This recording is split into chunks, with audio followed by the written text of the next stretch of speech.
তাকে এনেছি আপনাদের সামনে অতিথি হিসাবে। এবং এই ছেলে খুবই সুপ্রতিষ্ঠিত, শিক্ষিত এবং ভালো পরিবারের ছেলে। তার বাবা ছিলেন আমার বন্ধু শহীদ সালাউদ্দিন কাদের চৌধুরী। সালাউদ্দিন কাদের চৌধুরীর ছেলে এবং ফজলুল কাদের চৌধুরীর পৌত্র নাতি হুম্মাম কাদের চৌধুরী, যিনি বিলেতে এবং আমেরিকায় পড়াশোনা করেছে এবং এখন বিএনপির নির্বাহী কমিটির একজন সদস্য। এবং তাকে এই নতুন প্রজন্মের লোকজনের রাজনীতিতে আসা উচিত। আমি তাকে আমার শোতে এবং রাজনীতিতে আসার জন্য তাকে আমি ধন্যবাদ জানাচ্ছি। যে রাজনীতি আমার জন্য না, আমি ব্যবসা বাণিজ্য করবো, অন্য কিছু করবো, চাকরি বাকরি করব, রাজনীতি ভালো জিনিস না। কিন্তু ভালো জিনিস করতে হলে ভালো মানুষের প্রয়োজন। সুতরাং আমি মনে করি ফজলুল কাদের চৌধুরী যে রাজনীতিতে ছিলেন তার নামে কোনো অভিযোগ কেউ করতে পারেনি আনটিল 1971। তারপরে শেখ মুজিবুর রহমানের সরকার তাকে কোলাবোরেটর, খুনি ইত্যাদি বানিয়ে দিয়েছিল। তো আমি এই ব্যাপারগুলো তুলে ধরবো। এবং হুম্মাম কাদের চৌধুরী বিদেশে পড়াশোনা করেছে এবং আমি মনে করি, তুমি তো বোধহয় লিগ্যাল ল করো নাকি? জি না, আসসালামু আলাইকুম। আমি ল পড়িনি, আমি বিজনেসে পড়াশোনা করেছিলাম। আমার বড় ভাই যিনি ছিলেন, he was the person that studied international relations. সবার বোধহয় একটা চিন্তাধারা ছিল যে আমার বড় ভাই রাজনীতিতে আসবে। Fate had other decisions. Right. Anyway, Hummam Quader চৌধুরীকে আমরা আমন্ত্রণ জানাচ্ছি, ধন্যবাদ জানাচ্ছি এবং ওয়েলকাম করছি এখানে। তো আমি তাকে প্রথমে একটা প্রশ্ন করব, যেটা আমরা অনেকেই জানি না। আমরা শুধু সালাউদ্দিন কাদের চৌধুরীর ব্যাপারটা জানি যে হাসিনা তাকে অন্যায়ভাবে জুডিশিয়াল মার্ডার করেছে। ওটা একেবারে ক্লিয়ার কাট হত্যাকাণ্ড। এবং অত পরিচিত হওয়ার পরেও, অত ঘনিষ্ঠতা থাকা সত্ত্বেও, এই দুই পরিবারের ভেতরে প্রায় গত 100 বছর, 80-90 বছরের সখ্যতা সম্পর্ক। তারপরে হাসিনা কিভাবে চোখ উল্টে দিয়ে তার বাবাকে, যিনি সবসময় সাহায্য করতেন, ফজলুল কাদের চৌধুরী, যেটা শেখ মুজিবুর রহমানের আত্মজীবনীতেও আছে, যে আমাদের টাকা পয়সা দরকার হলে আমরা ফজলুল কাদের চৌধুরীর কাছে যেতাম, কলকাতা যেতে হলে উনি ট্রেনের ভাড়া দিতেন। তো এইভাবে একটা সম্পর্ক ছিল, patron and client. Fazlul Quader Chowdhury ছিলেন পেট্রন, শেখ মুজিবুর রহমান ছিলেন ক্লায়েন্ট। যেমন সোহরাওয়ার্দীর ক্লায়েন্ট ছিলেন পরে সালাউদ্দিন কাদের চৌধুরী, তবে ছাত্র জীবনে এবং তার প্রাইমে তিনি সালাউদ্দিন কাদের চৌধুরী, ফজলুল কাদের চৌধুরীর অনুগ্রহপুষ্ট ছিলেন। সেগুলো চোখ উল্টে দিয়ে কিন্তু তাকে তিনি হত্যা করালেন জেলখানায়। আমরা যেটা জানি না, ফজলুল কাদের চৌধুরীকেও কিন্তু সুকৌশলে মামলা দিয়ে, উপর দিয়ে মিষ্টি কথাবার্তা বলে তারপরে তাকে ফাঁসি কাস্টে ঝোলানো হয়, তাকে ইনসুলিন দিয়ে হত্যা করা হয়। এবং এই এমনও শোনা যায় যে উনি যখন জেলে ছিলেন তখন নাকি শেখ মুজিব তাকে কন্ট্যাক্ট করেছিল ইত্যাদি। আমি জানি না সত্য মিথ্যা, এগুলো আমরা শুনবো হুম্মাম কাদের চৌধুরীর কাছ থেকে। তো আমি বর্তমানে রাজনীতি আলোচনা করার আগে তোমাকে আমি জিজ্ঞেস করছি, তোমার দাদা রিনাউন্ড পলিটিশিয়ান, সোশ্যাল ওয়ার্কার এবং একজন ভালো ব্যক্তি, ভালো মানুষ। আমার তাকে একবারই জীবনে দেখেছি আমি 1964, তখন আমি স্কুলে পড়তাম, হাই স্কুলে পড়তাম। উনি সিরাজগঞ্জে এসেছিলেন, সিরাজগঞ্জ কলেজ ময়দানে বক্তৃতা দিতে। তখন উনি স্পিকার হিসেবে, পাকিস্তান স্পিকার। আমি এখনো মনে আছে, একটা শেরওয়ানি পরা এবং একটা ওই যে জিন্না ক্যাপ বা ওই ধরনের টুপি পরা ওনাকে আমার এখনো চেহারাটা মনে আছে। রৌদ্র পড়ছিল, মুখে ফর্সা লম্বা মতো এক ব্যক্তি কথা বলছেন। আমি 200 গজ দূরের থেকে তাকে দেখেছি জীবনে একবার, তার বক্তৃতা শুনেছি। খুবই ভালো বাংলা বলতেন, বক্তৃতা দিতেন।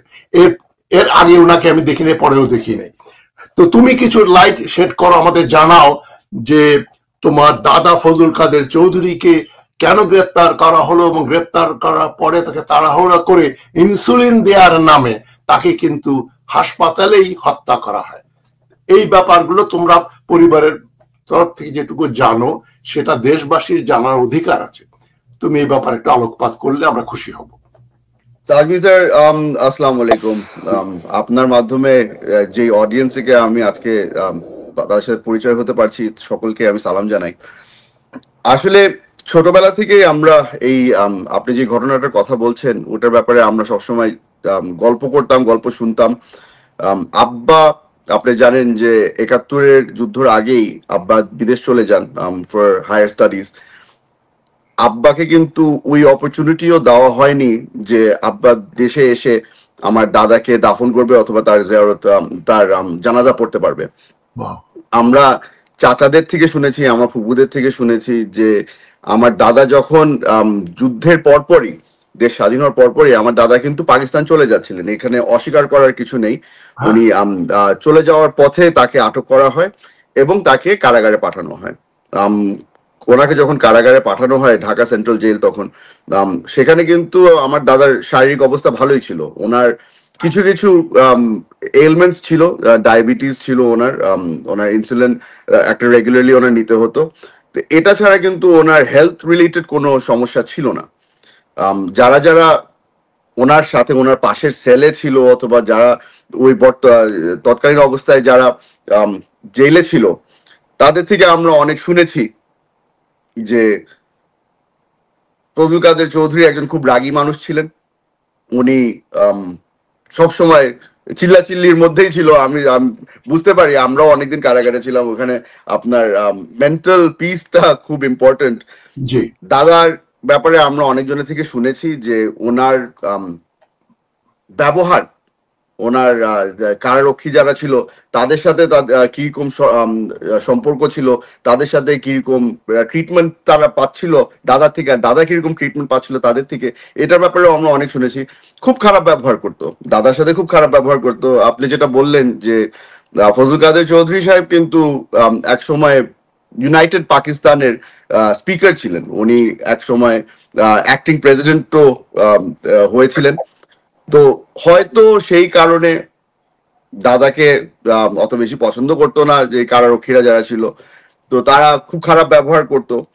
হঠাৎ করেই আমার পরিবার খবর পান যে ফজলুল কাদের চৌধুরী সাহেবের শারীরিক অবস্থা খুবই খারাপ হয়ে গেছে, আর উইদিন আওয়ার্স তাদেরকে খবর দেওয়া হলো যে উনি মারা গেছেন। রিসেন্টলিও অনেকজন যাদের সাথে আমাদের যোগাযোগ ছিল না, যারা নিজেরাও অনেক আত্মীয় স্বজন হারিয়েছে এই আন্ডার শেখ মুজিবস রিজিম, তারা আমাদেরকে এসে বলেছিল যে আপনার দাদা যখন জেলে ছিল তার পাশের সেলে কিন্তু আমার মরহুম বাবা ছিলেন অথবা আমার মরহুম চাচা ছিলেন। তো তাদের থেকে অনেক তথ্য পাচ্ছি এখন, যেটা অনেকবার ছোটকালে শুনেছিলাম, আবারও সেই গল্পটা আবার শুনতে পারছি যে আমার দাদাকে ইনসুলিন দেখিয়ে তাকে পয়জন করা হয়েছিল। তো ওভাবে করে যদি আপনি দেখেন তাহলে one of the first jail killings of Bangladesh was the victim was Fazlul Quader Chowdhury.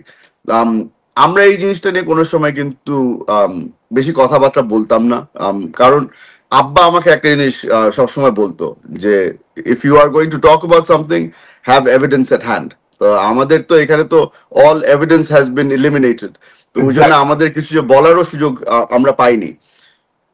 অবশ্য আল্লাহর অনেক অনেক রহমত যে আব্বার হত্যাকাণ্ডের সময় আমাদের কাছে অনেক এভিডেন্স আছে। আব্বাকে এভাবে করে তারা মার্ডার করেছে, এটা আমি ওখানে আসছি। জি, তো আমি তোমাকে এটা দর্শক শ্রোতাদেরও জানা উচিত। আপনারা সবাই জানেন আমারটা কিন্তু টিপিক্যাল টক শো সেশন না, আমি কোনো সাংবাদিক নই, সঞ্চালক নই, তাই আমিও কথা বলবো, কারণ আই এম অলসো অ্যানালিস্ট। তো আমারটা হচ্ছে more of a dialogue, not a monologue, যে আমার গেস্ট নিয়ে আসবো, উনি কথা বলবেন, আপনি কি মনে করেন, আপনি কি মনে করেন, এরকম সেশন কিন্তু আমারটা না। তো যারা জানেন অলরেডি অভ্যস্ত, তারা জানেন আমার ফরম্যাটটা কি।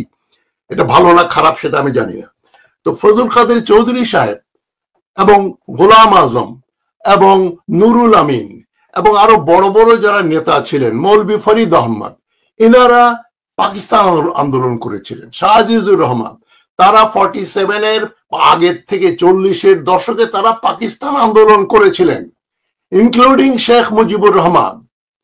এখন মনে করেন এখনো যারা বাংলাদেশের স্বাধীনতার আন্দোলন করেছিল, মুক্তিযোদ্ধা বা সমর্থক যারা, তাদেরকে এখন যদি বলা হয় চট্টগ্রাম ভারত দখল করে নেবে, তোমরা কি করবে?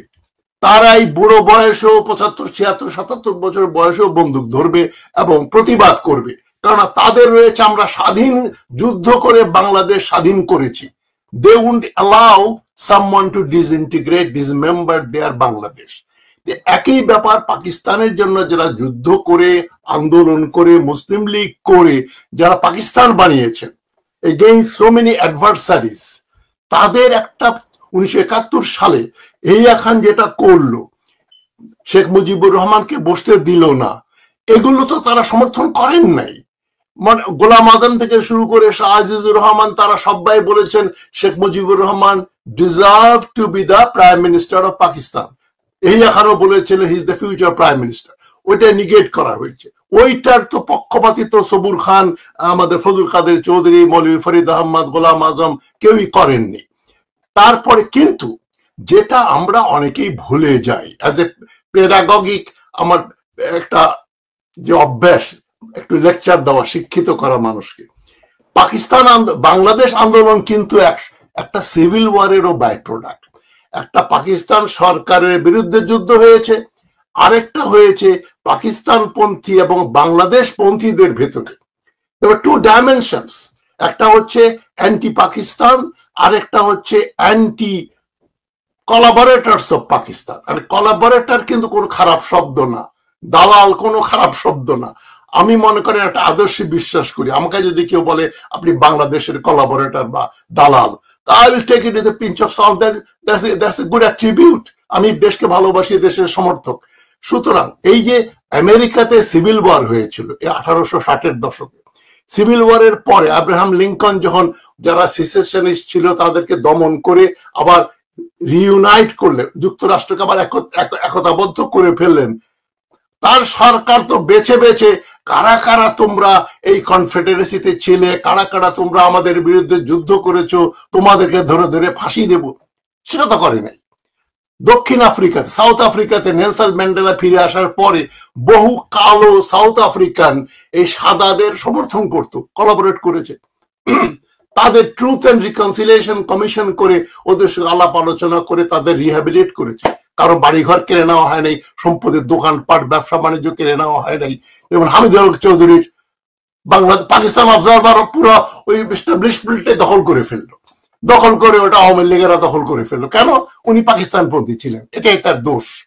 এখন এই ব্যাপারটা আমাদের জানতে হবে। জেলখানায় যে ম্যালট্রিটমেন্ট করেছে, প্রোপাগান্ডাটা হয়েছে ফজল কাদের চৌধুরী কোলাবোরেটর, মানে হত্যাকারী, পাকিস্তানের পক্ষে থাকা মানে পাকিস্তানের পক্ষে উনি মানুষ হত্যা করেছে। এই আনসাবস্ট্যান্সিয়েটেড অ্যালিগেশনস দিয়ে তাকে, মানে যেটা বলে যে you kill the dog by giving, hang the dog by giving it a bad name. তাকে মারা হবে এই পরিকল্পনা ছিলই, কিন্তু তার আগে তাকে তো বদনাম করতে হবে। এই বদনামটা করে তাকে হত্যা করলো। কেউ তখন জানলো না ব্যাপারটা, ওনাকে কিভাবে নিশ্চিহ্ন করে ফেলা হলো। শেখ মুজিবুর রহমান ভয় পেতেন যে এই লোক। Nothing has changed. আপনি যদি 71-এর পরে শেখ মুজিবুর রহমান সাহেবের যেই গেম প্ল্যান ছিল, আপনি যেটা বললেন যে you have to kill the name first before you kill the man, exactly একই জিনিসই কিন্তু করা হয়েছে regarding my father. They tried to kill my father's name before they could kill him. Exactly. And আপনি হয়তো জানেন যে 71-এর পরে কিন্তু for multiple years till I think 75 আমার পৈতৃক সম্পত্তি যা যা ছিল, আমার দাদার বাড়িঘর জমি জমার যা যা ছিল, সবকিছু নিয়ে গিয়েছিল তৎকালীন আওয়ামী লীগ সরকার। তো ওই জিনিসটার জন্য we had to fight and rebuild, and it has taken a generation for us to rebuild to what we have today. Again, এই 2008-এর নির্বাচনের পরে আওয়ামী লীগ যখন আসলো, game plan was exactly the same. তারা যেটা আগে করেছিল সেই একই জিনিসটাই করেছে। তো আমি যেটা দেখতে পাচ্ছি যে Awami League is a very unimaginative political party. আমি তোমার সঙ্গে একটু দ্বিমত করছি। I don't call it a political party, it's an outfit. এটা একটা ফ্যাসিস্ট পার্টি, নাৎসি পার্টি যেমন political party, not in the true sense of the expression. এটা একটা কোহর্ট, ডাকাত দলের একটা আখড়া। এরা ডাকাতি করা, খুন করা, লুট করা হচ্ছেই, এবং রাজনীতির নামে আমি নির্বাচন করব, করে আমরা ক্ষমতায় আসবো, লুটপাট করে খাবো। যে জন্য দেখো, যেটা যে শেখ মুজিবুর রহমান একদিক দিয়ে ফরচুনেট যে তার সময় ইন্টারনেট ছিল না, প্রত্যেক লোকের হাতে একটা করে ভিডিও ক্যামেরা ছিল না। এখন যে সেলফোন মানে ভিডিও ক্যামেরা, কে কোথায় কি করছে ছবি তোলা যায়। এই যে 72, 73, 74, 75-এর 3.5 বছরের যদি তখন সেলফোন থাকতো মানুষের হাতে হাতে আর ইন্টারনেট থাকতো, তাহলে দেখতে শেখ মুজিবুর রহমানের যে হত্যাকাণ্ডের ছবি দেখতা তোমরা। মুন্সিগঞ্জে গ্রামের প্রত্যন্তরে তখন এই যে মেজর জেনারেল CR দত্ত, তার নেতৃত্বে গ্রামকে গ্রাম জ্বালিয়ে দিয়েছে গ্রেটার মুন্সিগঞ্জ এলাকায়। কয়েক শত লোককে ওই রক্ষী বাহিনী নিয়ে তারা হত্যা করেছে। রক্ষী বাহিনী এবং তার মুজিব বাহিনী এবং পুলিশ বাহিনী, তারা আর্মি ব্যবহার করতো না। ওই একটা কাজ, আর্মির ভেতরে মুজিবের কোনো ইনফ্লুয়েন্স ছিল না, আর্মি পায় নাই, কিন্তু রক্ষী বাহিনীকে কাউন্টার, আর্মির কাউন্টার করেছে তারা রক্ষী বাহিনী, পুলিশ বাহিনী আর ছাত্রলীগ, যুবলীগ, শ্রমিক লীগ, লাল বাহিনী, বিভিন্ন রকম বাহিনী ছিল। All of them are terrorist gangs, Hitler এসে গেস্টাপোর মতো, SS ফোর্স এর মতো। তারা মানুষকে বাড়ির থেকে তুলে নিয়ে রাজাকার রাজাকার, তখন 72 সালে ছিল, রাত্রের বেলা হঠাৎ করে দেখছি ওই বাড়িতে লোকজন ঢুকে খুব পিটাপিটি করছে, পরে বন্দুকের গুলি শোনা যাচ্ছে। কি হয়েছে? রাজাকার ছিল, তাকে মেরে ফেলছে, ধরে নিয়ে মেরে ফেলছে রাজাকার। মানে এই যে টেররটা, শেখ মুজিবুর রহমান কিন্তু, শেখ হাসিনাকে আমি এখন একটু ক্রেডিট দিচ্ছি, ভালো বলছি এই সেন্সে, যে হাসিনার চাইতে তার বাবা কমপক্ষে 30-40 হাজার মানুষ হত্যা করেছিল, কিন্তু এটা কেউ জানে না, কিন্তু সবাই মনে করে গুজব গুজব। এই যে মানে সিরাজ শিকদারের দল, সর্বহারা পার্টি এবং জাসদ এবং যারা সোকল কোলাবোরেটরস, নন বেঙ্গলিজ, বিহারি, তাদের প্রপার্টি নিয়েছে, হত্যা করেছে, এবং এগুলোর পেছনে শেখ মুজিবুর রহমানের ট্যাসিট বা অ্যাক্টিভ সাপোর্ট ছিল। তিনি একবারে ইগনোর করতেন। এই একটা এক্সাম্পল দেই, 74 সালে উনি কি করলেন? আর্মি নামালেন স্মাগলিং বন্ধ করার জন্য বর্ডার এলাকাতে। বর্ডার এলাকাতে যারা স্মাগলিং করছে তাদের 99% হচ্ছে আওয়ামী লীগার্স, হয় local MP or some influential Awami Leaguer. তাদেরকে ধরে নিয়ে আসছে, শেখ মুজিবুর রহমান ফোন করে দিচ্ছে, তাদের ছেড়ে দেওয়া হচ্ছে। এবং শুধু তাই না, যারা ধরে নিয়ে আসছে, মেজর, বেশিরভাগই মেজর ছিলেন, মেজর নূর এই টরন্টোতে থাকেন, তাদের চাকরি চলে গেল। কি জন্য? যে ওই আওয়ামী লীগ নেতাকে গ্রেপ্তার করে এনেছিল, ছেড়ে তো দিলই পুলিশ, যারা ধরেছিল তাদের চাকরি চলে গেল। মেজর ডালিমের চাকরি করে চলে গেল। মানে কাজী গোলাম মোস্তফার পরিবার অন্যায় করলো, প্রতিবাদ করলেন মেজর ডালিম, গাজী গোলাম মোস্তফার কিছু হলো না, মেজর ডালিমের চাকরি চলে গেল। এই ব্যাপারগুলো শেখ মুজিব করতেন। হি ওয়াজ হাসিনার তোর মুখটা খারাপ ছিল, কথা বলতো, হাসিনা আগ বাড়িয়ে কথা বলে দিত। And Sheikh Mujibur Rahman was a seasoned politician, মানে সরোয়ার্দি ট্রেন্ড হয়ে থাকাতে সে জানতো যে কোনটা বলতে হবে কোনটা বলতে হবে না, কাজ করব কিন্তু বলবো না। সুতরাং শেখ মুজিবুর রহমান কিন্তু ওইভাবে বদনাম হয় নাই যেটা হাসিনার হয়েছে। আর Hasina, I completely agree with you. এখানে আপনার কয়েকদিন আগে আমার মনে হয় যে এই জেনারেশনের, বর্তমান জেনারেশন Z বলেন, জেনারেশন Xও বলেন, আমরা অনেক দিন পরে আর অনেকজনের জন্য প্রথমবার আমরা 1974 এর ফ্যামিনের ব্যাপারে শুনেছি। আমি আপনাকে বলতে পারি, গতকালকে আমার একজন বিদেশির সাথে দেখা হয়েছিল, সে আমাকে জিজ্ঞেস করলো যে 74-এ অ্যাকচুয়ালি হয়েছিলটা কি, ওখানে যে ফ্যামিন হয়েছিল, it is not a documented famine, because তখন ইন্টারনেট ছিল না বলে শেখ মুজিবুর রহমান সাহেব এবং ওই রিজিমটার it was very easy যে এইটাকে ধামাচাপা দিয়ে we will ignore this entire huge famine that has occurred in Bangladesh. আমাদের জন্য কিন্তু এই ইতিহাসগুলি জানা খুব ইম্পর্টেন্ট হয়ে গেছে, and that is where I think আপনাদের জেনারেশনটা play a vital role to enlighten us যে মানে প্রিভিয়াস রেজিম গুলোর সময় কি হয়েছিল। Thank you. আমি তো এই ব্যাপারে একটা বই লিখেছি, 50 Years of Bangladesh, 1971 থেকে 2021। ওই ফেমিনের সময় আমি ঢাকা ইউনিভার্সিটির লেকচারার, 74।